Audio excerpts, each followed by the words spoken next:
am so sick of being stupid.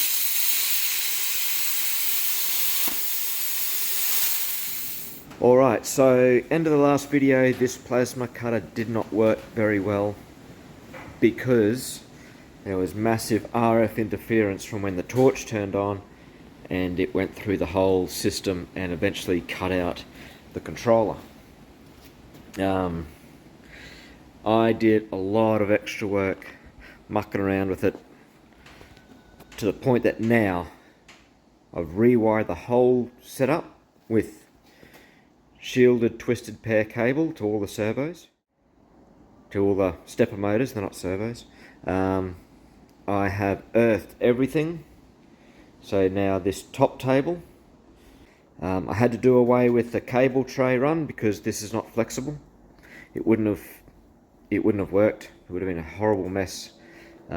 It's not much less of a mess now. I've got the air permanently hooked up now, back up to my air compressor.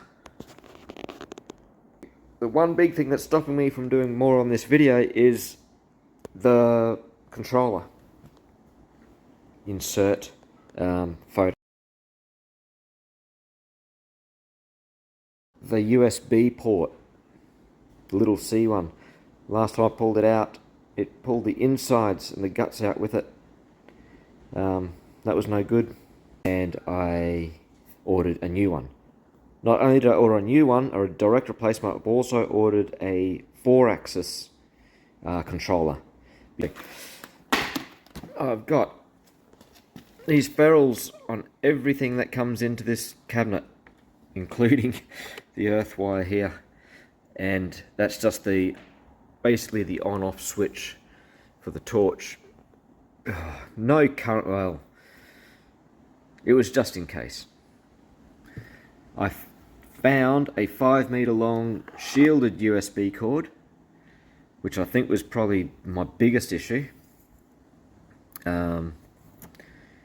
And all I got to do is, when I get the new controller, is get the extension just plugged straight into it, which will be there somewhere. So this is all a little bit messy. I've mounted this. I've earthed. So this is grounded out to the controller, and then the controller will ground out to this wire via one of the ports, and it's only grounding only. There's no voltage coming out. The end of the shielded wire is ground to here, and this plate is then ground to the frame, which is bolted to there and goes outside into an earth stake that I installed. The biggest problem I found in this whole setup was probably the thing that made it not work in the first place. This unit, as I said, I've had multiple issues. I had no earth from the outside of this cabinet to the earth pin in this plug.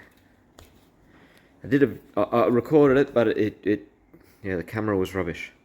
So from that earth pin to the outside of this, there was no connection.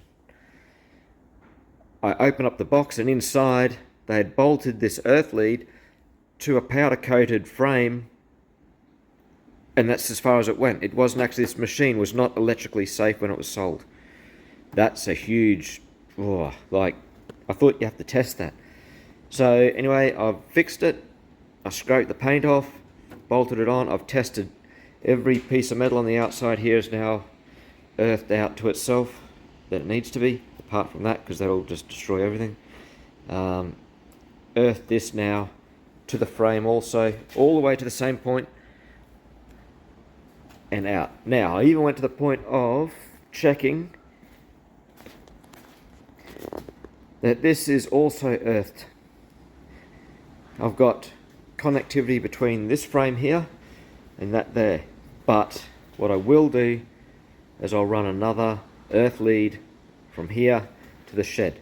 Oh, and then the shed wall is also earthed, so everything now goes to that earth stake out the side there. So any RF interference, I'm hoping, will get drained out into ground and save it. Then I found an old PC that wasn't really working, and I've reset it and got it set up. This is going to be a dedicated shed CNC controlling unit with... A few moments later. Yeah, so a bunch of parts arrived. They're not the parts that I'm waiting on, but these will do as a project in between. Limit switches. This table didn't come with any form of safety.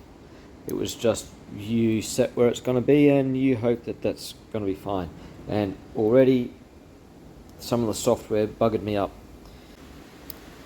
So I'm going to have to 3D print something that'll hold these. So I could screw it straight in there, tap a thread into that one, but then it can go that way. So I'd rather print a little housing, a holder that I can screw into here, and then I can adjust it where I need it to, backwards and forwards, to turn it off. And that way it'll fit the same on this axis in there. So it'll probably end up being like right there. I don't want it to come all the way to the edge, that was a bit extreme, so about there. And one at that end. Well, I don't know what this printer's doing, but there's supposed to be holes in this piece. There should be 1, 2, 3, 4, 5, 6 holes that go all the way through.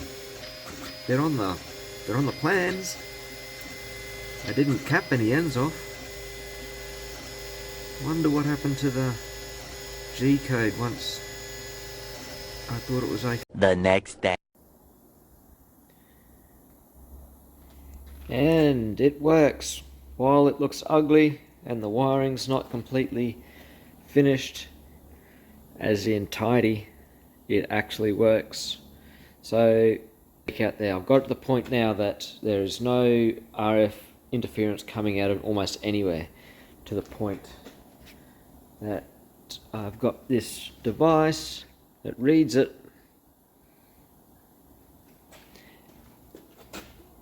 and even now that I've got all this earth and the actual machine plugged in, there's almost nothing coming off this unit here because it's now earth out. Tiny bit. It's not even coming up to unsafe levels now. Obviously the machine's not running for you to see that, but that's the way it pretty much operates. Next issue is software related, in the fact that when it starts and stops, I'm struggling to find the setting that lets me finish that off. I mean, I think I got it closer. I'm using Lightburn, and if anyone knows how to use Lightburn properly for plasma, I can't get that overcut or overrun to actually come through and finish it off. It has cut out a few shapes, but on this last couple of settings, when I've got pretty much everything else dialed in, it's starting and it's moving almost straight away. So it is, whilst it does pierce, you can almost see the ramp down that it moves too soon. So what I don't have wired in are my limit switches now. So now that I know what control, I'll show you the controller. It is now a 4-axis controller and not a 2. It was a 2, and I don't know why. X, Y, Z with 4, with 2 on the Y's. This little unit is just to earth out the whole board to that earth pin there. This little unit is earthed by that ground wire to this machine. And obviously all those grounds that you see on here, the ground there, the ground there, the ground even to the USB port is continuity all the way through to the computer. So everything is earthed out to everything else. What else have I got here? So what I probably will be doing is, now that I've got my proper crimpers from the internet world, I will probably come back and redo all of these connections so they're all the right length. and beautifully run, so this looks nice in here. This is really just a temporary fix to make sure that the RF interference was my problem, and it is. It now runs smoothly. I will now put a proper plug on each one, run these at all the same length. It's still going to be a bit messy as it comes in the box. Then I can add, see, I wish I had have just left some tails hanging off of the other cables, because each one of these black cables has got 4 pairs in them, and I'm only using 2 pairs, 4 wires. So I could have been using the other ones to hook up to these limit switches and run it all inside the same cable, nice and neat. Whereas now, oh, I forgot my light. Now I think I'm going to have to cut this back open and splice in into one of the pairs and hook into there. Same with this cable and this end. Splice it, pull out one of the pairs and use it to operate the limit switch. The only one that I will have to just wire in is these 2 Y-axis. So they'll run through another ferrule, just in case. Back to, I think it's these. Ah, shit, now I have to find out. I think it's these yellow ones down the bottom. Yep, see the XY. Get my light away from it. The next thing I'm going to have to figure out on this board is if there is an emergency stop function, and wire in my emergency stop button, which currently is for display purposes only. The other way I can do it is I will take the 12 volts that's coming out of this power supply, run it through the emergency stop, and when I hit it, it'll cut the 12 volts to this, and therefore that will shut down, torch will, everything will stop. 3 hours later.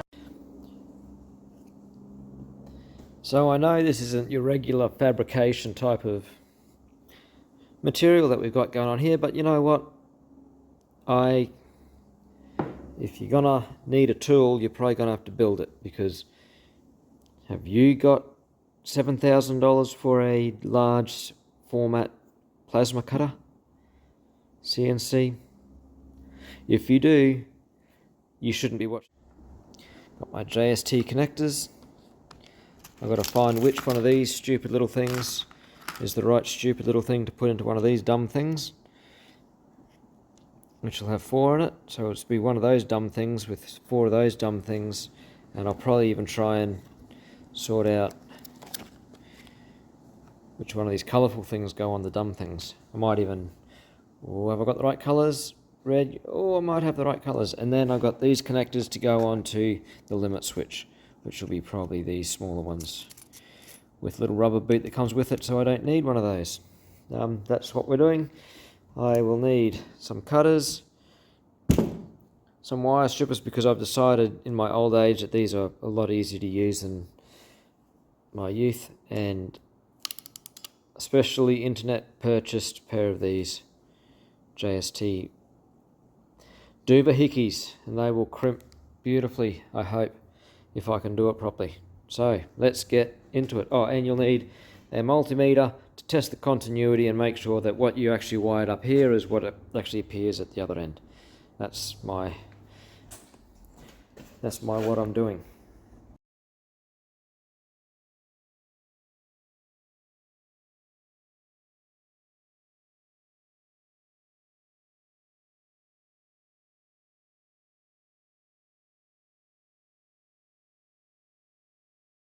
That way around. What the fuck? Oh.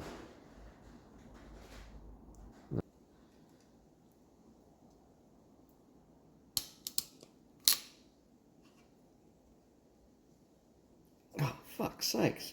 Oh. The job that I'm gonna do.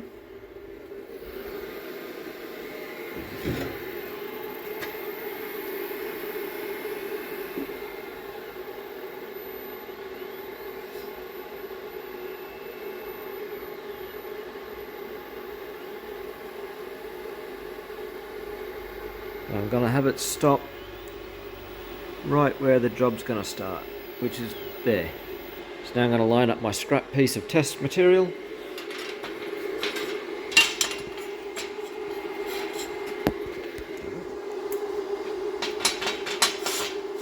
Really?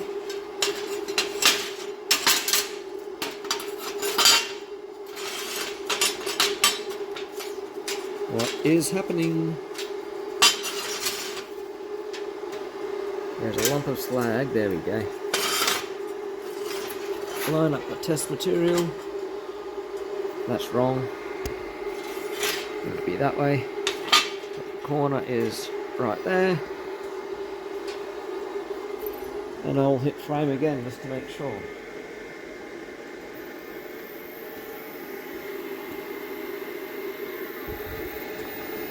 Close enough. No, no good. Move it over. The top's fine. The edge kind of runs off. Try that again.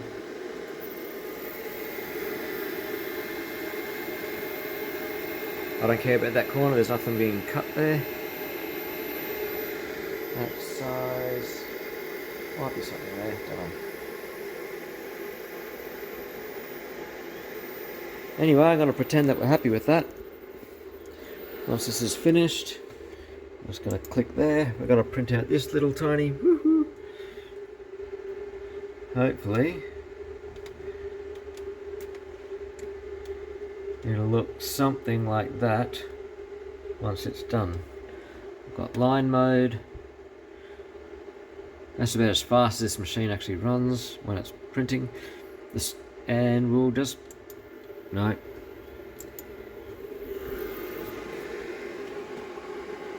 I had to pause because I forgot a vital function. Alright, we have air.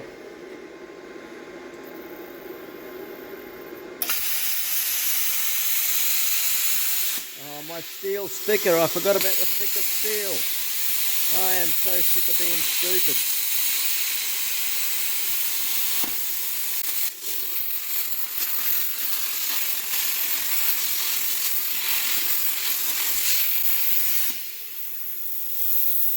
Anyway,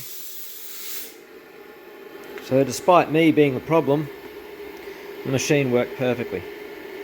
I forgot that I made a thicker piece of steel, in which case I should have turned that up and I should have slowed that down. But it's finished where it's supposed to be, out of the way, so I can keep my piece off. It fired up when it's supposed to. There's no interference, there's no stop-start bullshit. Don't worry about all that. That's my fault. That's not the machine's doing.